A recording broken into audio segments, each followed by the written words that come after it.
Did you know why the Viltrumites betrayed Thragg while he was fighting Nolan? Well, the real reason behind this betrayal goes way deeper than you might have ever thought. But before I get into telling you about why the Viltrumites betrayed Thragg, you need to know the backstory of how he even became their leader in the first place. Actually, back then, when the Viltrum Empire was ruled by Emperor Argall, the true heir of their royal bloodline and also the original leader of Vilturmites. But everything changed when Thetis, a Viltrumite who could not stand the Empire's cruelty, killed Argall himself. This shocking betrayal led to the Great Purge, a brutal civil war where only the strongest Viltrumites survived, wiping out the weak. In the middle of all this, Thragg proved himself as the most powerful warrior left. Even though he wasn't the true heir, he was given the role of Grand Regent to protect the Empire until Argall's real heir could be found. But over time, Thragg's hunger for power grew, and he refused to ever step down. And the fun fact here is, the original heir to Argall's bloodline was none other than Nolan Grayson, better known as Omni-Man. But now, let's get back to the main story and see how the Viltrumites turned against Thragg. So the story begins when Omni-Man leaves Earth after severely beating Invincible. He disappears into space and hides on a distant insect planet known as Thraxa, where he forms a bond with the native insect species, leading to the birth of his son, Oliver Grayson. Years later, Nolan sends a Thraxan insect to bring Invincible to Thraxa. But before Nolan and Mark can really deal with each other, the Viltrumites arrive. They overwhelm Nolan, proving he has failed in his mission, and take him prisoner. However, Invincible was left alone on Thraxa with his new brother, Oliver, and he soon realizes that they can't stay on the planet any longer, so he decides to take Oliver back to Earth with him. While Nolan is held prisoner by the Viltrumites, he meets Alan, who sees that Nolan still has the strength and will to fight. Alan convinces him that staying in the prison will only lead to more suffering, and together they plan an escape. So using their combined skills, they manage to overpower the guards and break free. After escaping, Alan guides Nolan to the Coalition of Planets, a powerful alliance of civilizations united against the Viltrumite Empire. It's here that Nolan meets Thetis, who reveals a shocking truth that he is also a Viltrumite and the one responsible for killing Emperor Argall. This revelation gives Nolan a deeper understanding of the Empire's brutal history and the challenges that lie ahead. At the Coalition, Nolan begins to prepare for the upcoming battle against Thragg, realizing that his actions could have a huge impact on the future of the Viltrumites and the universe itself. Later, when Nolan and Alan came to Earth to recruit Mark and Tech Jacket for their team, they found out that Earth was already dealing with another Flaxan invasion. And as usual, the situation was chaotic, with aliens causing disaster all over the city. But that's when Robot quickly handled the threat and neutralized the invaders. And when the immediate danger was over, Nolan and Alan set out to find Tech Jacket's home, hoping to convince him to join their mission. However, when they arrived at his home, Tech Jacket was not there. But at that moment, an old man nearby told them that if they were looking for Tech Jacket, then they could probably find him out in space. So therefore Alan flew into space to find Tech Jacket aboard his ship, while Nolan returned to see his family and confront the tension with his wife, Debbie. Then Nolan also spoke with his son Oliver for the first time, explaining the serious situation ahead. He told them to prepare to leave for planet Telescria, where the Coalition of Planets was organizing their forces against the Viltrumites. Meanwhile, Alan finally succeeded in convincing Tech Jacket to join their team. With everyone ready, they, along with some other superheroes, boarded a spaceship and set course for Telescria. But suddenly one of the ships was blasted by Viltrumites in a devastating attack. And when Invincible saw that it was Conquest leading the assault, he was terrified. He started thinking that this can't be happening again. And how is Conquest even here if he was supposed to be dead? However, when Conquest saw Mark, he expressed his satisfaction at being given a second chance to fight, and then revealed that this time he was literally going to kill everyone. But in that heated moment, Oliver charged straight at Conquest, and when Invincible tried to stop him, he was attacked by another Viltrumite, Lucan. When Nolan saw this, he immediately attacked Conquest to save his family, but was quickly humbled by him. That's when Invincible jumped in and started fighting Conquest, and told his dad that he could beat this guy alone. By seeing that both of their kids were holding their own in the fight, Nolan was really impressed, and soon everything seemed under their control, until a Viltrumite warship opened fire on them. Meanwhile, the fight between Invincible and Conquest intensified, and they suddenly crashed into a nearby planet. Invincible was doing well and had overpowered Conquest, until Conquest drove his metal hand straight into Mark's stomach and twisted out his intestines. Mark was on the brink of death, but even though he pushed with all his strength and eventually killed Conquest by choking him out. In the end, when Nolan and Oliver reached him, Mark was really in a brutal condition, with his insides literally coming out of his stomach. This was the most insane fight and moment for Invincible, a real nightmare for him. Seeing this, Nolan instantly rushes to help Mark. He tears off his own cape and wraps it around Mark's body, holding his organs in place. Then he calmly assures Oliver that Mark will be fine, but it's going to take months for him to heal. And surprisingly, after just a few days, Invincible regains consciousness and finds himself in far better condition than expected. This moment shows just how insane the Viltrumite Viltrumite healing factor really is, and that they don't even need any medicine to recover from brutal injuries. At this point, maybe even Superman's healing factor can't keep up with the Viltrumites. What do you think about this? Just let me know if Superman's healing factor is better or did the Viltrumites win here. So anyhow, Mark wakes up and asks Nolan about Conquest. That's when Nolan tells him that Conquest is dead, and warns him that the war has already begun, and now it is the perfect time for them to join the war. Meanwhile on planet Telescria, the war had already erupted. The Viltrumites had stormed the Coalition's capital, overwhelming everyone with their sheer power. Soldiers were cut down, defenses shattered, and it looked hopeless until the Grayson family arrived. And as soon as they entered the war, Nolan charged straight towards Anissa,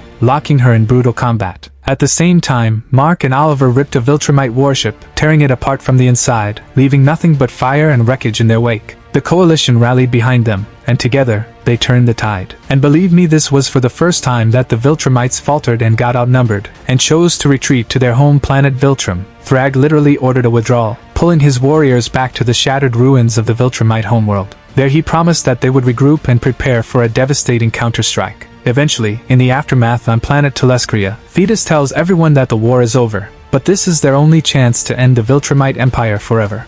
He explains that they must launch a counterstrike on the Viltrumites, before the Viltrumites even plan for it. So they all get into a spaceship with the strongest warriors of the galaxy, and head straight to the planet Viltrum. After reaching there, they discover that the Viltrumites are already waiting for them, and in a devastating moment the battle begins, chaos spreading all over again. And in the middle of the fight, Thetis gathers Space Racer, Nolan, and Mark, and tells Space Racer to fire his guns straight into the planet's core.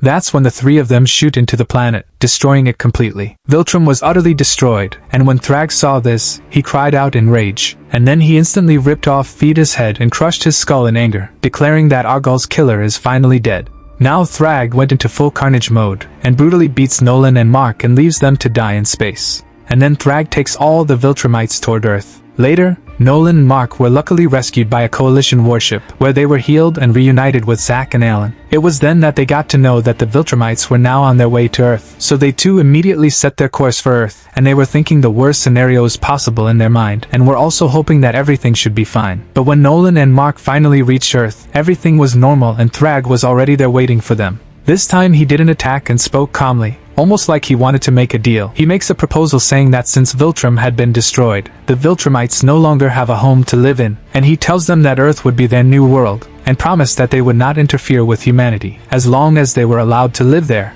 Surprisingly, both Nolan and Mark agreed to his proposal because they knew that it's a better option, rather than being in a war again. But behind his fake promise, Thragg had his own hidden plan. He secretly ordered his loyal Viltrumites to reproduce new offspring for the Viltrum Empire, with as many humans as possible, so that they can conquer Earth when their strength and number increases again. However, something Thragg never expected began to happen. The Viltrumites who lived on Earth started to genuinely connect with humans, and many of them fell in love, created families, and developed bonds they never felt before. Instead of breeding for the Empire, they chose loyalty to their partners. They began to soften, understanding Earth's people, and eventually rejected Thragg's order of producing more offspring. And when Thragg found out, his anger exploded. He scolded and threatened them, trying to force them back into obedience. And from this point he started losing the loyalty of his Viltrumite warriors. But the most shocking part arrives when Thragg comes to know the truth about Mark and Nolan, that they carry the blood of Argall and are the true heirs of the Viltrum Empire. Actually, he came to know about this when Mark accidentally got exposed to the Scourge virus, and was then kept in a Viltrumite warship for medication. He was under the best surveillance of Viltrumite doctors. That's when Thragg came in to check on Mark to see if he was fine. And when he asked the doctors about his condition, the doctor told him that Mark's body was miraculously resisting the virus because his DNA matched with Emperor Argall. By hearing this, Thragg instantly killed the doctor, and then tried to kill Invincible, while he was still unconscious in the medical pod. But right then, Dinosaurus rushed in, attacked Thragg, and managed to save Mark by escaping and taking him to a secret location, which was also the secret base of Dinosaurus. But Thragg did not stop here. To save his throne and protect his power, he attacks Nolan directly. And in this attack, Debbie gets brutally injured. And when Nolan asks him why he is doing all this, since they had already made a deal for peace, that's when Thragg reveals to Nolan that he is the heir of Argall, and he did not want to hand over his throne to a traitor. But Nolan said that he doesn't care about the throne, he never wanted it. All he wanted was peace. Still, Thragg did not stop and kept fighting him. The two clashed in a brutal battle, shaking everything around them. Despite Nolan's strength, Thragg overpowered him, beating him down in front of everyone. And it looked like Thragg's dominance would never end, until the Viltrumites themselves made their choice. When they realized that Nolan was the rightful heir, they turned against Thragg, stood by Nolan's side and finally rejected Thragg's tyranny. And in that moment, Thragg was finally overthrown. For the first time in history, the Viltrumites chose unity over fear, and crowned Nolan as their new emperor. But here's the real question. Do you think Thragg will stay down after losing everything, or will he rise again to reclaim his throne and unleash chaos once more? Well, that's a story for another time. And please guys, drop as many comments as you can, because your opinions really fascinate me and motivate me to keep making more videos for you.